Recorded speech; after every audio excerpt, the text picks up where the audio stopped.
So I'm in a peer group with a few other people who work in churches and at the synod level in faith-based congregational organizing, and we realized that there's a lot of resources out there for organizing in general, but there aren't very many for specifically organizing in a congregational context, and that not everyone is available or able to come to the week-long training that we offer, and so we thought that videos would be an approachable option to get the word out to more congregations about what organizing is, how it works, and how they can get started.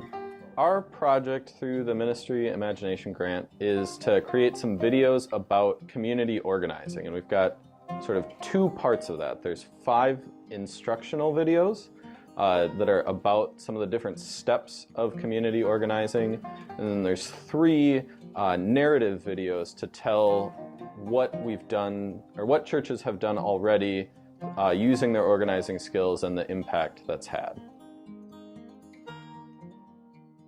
At its core, community organizing is really just building relational power with our neighbors and other members of our community so that we can create the positive change we want to see in the world.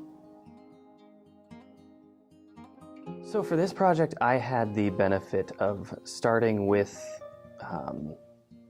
the main kind of idea already fully fleshed out for me. You know, this group has done a lot of work trying to better understand congregational community organizing, and so then going into this video, I took their ideas and then translated it to a more visual medium. For my process, when I start a video project like this, I always start by trying to understand the idea as well as possible, and I had the benefit here with the group having already done the research and knowing what they wanted to portray. So with that out of the way, I then moved right into the production phase, which is filming B-roll, getting interviews, just getting all the material I need to be able to put these videos together. And that involves kind of going all over the metro and to all these different community organizing events, which, you know, as a side note, has been pretty cool.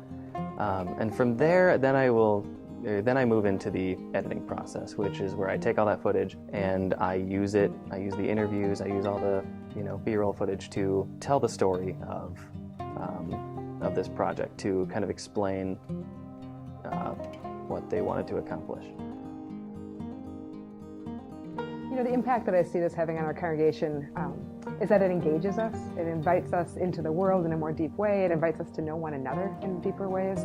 And I see community engagement and community organizing happening in different forms. I see it happening within the members of the congregation as we get to know one another more deeply. We do one-to-ones, we talk to one another, we understand the interests and the passions and the energy that we have. I see these videos doing this. They're basic videos. They're meant to be educational, and sometimes we need education to start us going in the first place because we don't know any of these things. Sometimes we need them to revitalize us, to remind us. This is the stuff that we talked about at that training a year or 2 ago.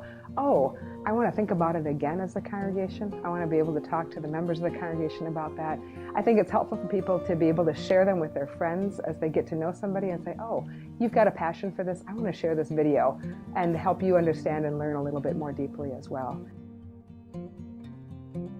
As a Lutheran, I've found that in my personal experience, congregations tend to thrive not just when they are bringing people into their community, which is important, but also when they are actively moving outward into the communities around them, being a part of it and engaging with the people around them that may walk by their doors every day but still go without the gospel. And for me, this project seems to be a really cool kind of reconciliation of both my career, which is video production, and also a very fulfilling practice. As people of faith, we're called to live in the world. We're called to be engaged and relational and active in God's world. And so as a person, I think about Isaiah 58. We heard that at Ash Wednesday. We hear it other times of the year, but that text that invites us to enter into our faith practices and be repairers of the breach, it says. And we're called to do those things. We're not called to just be in our churches, only worshiping, only singing, but we're called to be active in the world and to listen to the needs of the world around us.